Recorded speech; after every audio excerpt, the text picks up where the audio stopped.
লাগছে নাকি? সঁচাকে মোৰ বহুত জোৰ হাগা লাগছি। তোৰ বাইপেৰে পাইখানা ভাঙি দিছি, মই ক'ত থাকিম? কিন্তু দেউতাই এনেকুৱা কিয় কৰবো? এই কাৰণে মই যাতে তহঁতৰ পাইখানা থাকবা আহো। তোৰ হাগাই লাগছে যদি আমাৰ পায়খানা। নাই নৰো হাগবা। কেন ৰা? এই কাৰণে নৰো যে মোৰ হাগান্তে পাদও যায় আৰু মোৰ পাদৰ গন্ধ হলে বহুত লাজ লাগে বহুত মোৰ। তো খা কে মেনতে অলপ কম খাই খা কর। বেলেগ একো নাখাওঁ, 2 কাঁহী ভাত খাওঁ মুঠে। তুই কাহি ভাত খা আৰু কম বুলি কৈছে ৰয়। মই প্ৰথমতে জানিব লাগছিল তই এতিয়া ভুজো। তই যেতিয়াকলৈ জানবি তেতিয়াকলৈ বহুত দেৰি হৈ যাব। মই ফেচলা কৰি লৈছো, গুৰুজী কৰ্মতে মই চলিম।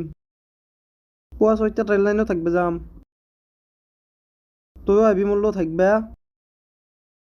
আৰু যদি নাহা নালি কি? তহঁতৰ চতটো থাকি থৈ দিম মই।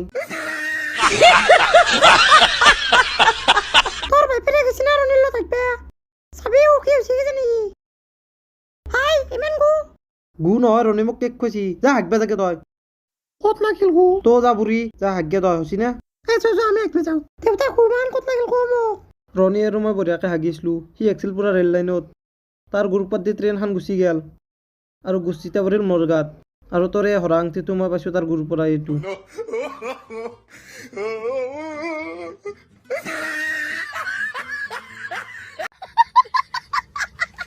ভিডিওটো ভালো লাগছে যে লাইক কৰবা, চ্যানেলত নতুন যে চ্যানেলটো সাবস্ক্ৰাইব কৰবা।